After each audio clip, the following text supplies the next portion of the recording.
I myself have seen the work of 40 Sunni scholars who believe the Mahdi was born. I'll mention you some of them. Muhammad ibn Talha al-Shafi'i, in his kitab, Matalib al-Sa'ul, he mentions that the Mahdi was born. Muhammad ibn Yusuf ibn Muhammad al-Kanji al-Shafi'i, these are Shafi'i scholars. Number 3, Ali ibn Muhammad, who was known as Ibn al-Sabbagh al-Maliki. That's the third Sunni scholar. Sibt ibn al-Jawzi, the fourth one. Abdul Wahhab al-Sha'rani, the fifth one. Muhyiddin ibn Arabi, the sixth one. Salahuddin al-Safdi, the seventh one. Amongst these 40. These are actually scholars who wrote about the Mahdi, and they were of the opinion that the Mahdi was born. Now, do you know why most Sunni scholars throughout history have rejected the idea that the Mahdi was born? See, they believe in the concept of the Mahdi. But the minute you admit the Mahdi has been born, what are you compelled to do? Occultation. Well, yes, occultation, that's something they probably don't like to admit. But that's fine. Al-Khidr is an occultation too. No big deal. But the number of... If he has been born, they have no choice but to admit his father was who? Al-Imam al-Askari. The minute you admit that Mahdi has been born, there is no other application other than having al-Askari his father. Because if you believe the Mahdi is born in a particular year, okay, who's his father? He just fell out of the sky? Comes from an unknown family? No, the Prophet in Sunni hadiths, he mentions that Al-Mahdi min Wuldi, he's from Bani Hashim. In fact, he's from the line of Ali and Fatima, as we saw last week in Sunni sources.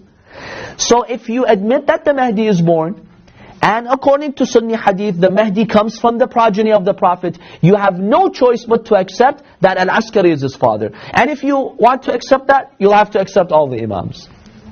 So in order to avoid this consequence, they're like, we're not sure if he's born. He's not born. Isn't there some theory about in the Sunni brothers that the Imam Mahdi will be coming from the progeny of Imam Hassan? Some do have that theory, yes. But our question is, okay, who is his father? If you say he was born, not he will be born, who was his father? Fine, from the progeny of Imam al-Hassan, okay, show us. Who? If you say he was born, well, you have to, how do you know he was born? You have to have a date for his birth. If you have a date for his birth, okay, who's his father? Who's his family? See, you have to attribute him to a father. And they will not find anything plausible. There's no application except Al-Askari, what the Shias believe in. Makes perfect sense. Yes, brother. So the Sunnis often object to Imam al-Mahdi being the 12th Imam, because in their hadith they say that the Mahdi's name, Rasulullah says the Mahdi's name will be my name and his father's name will be my father's name. Has this hadith been played around and instead it should say his kunya will be my kunya? Yes, we have seen some alterations made to this hadith. The Prophet, he says, Ismuhu ismi.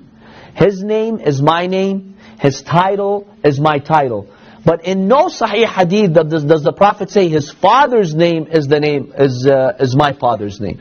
This is something that was added later to kind of dilute who he is and to make it confusing. The Prophet does not say that. He never says my father's name is the name of his father.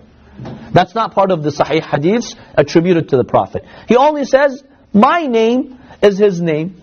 My physical appearance is similar to his physical appearance. But he never says that.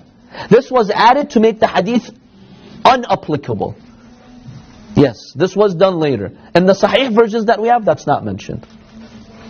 So, that's a very good point. In order to make it confusing and keep it vague, they did make those additions to it later on.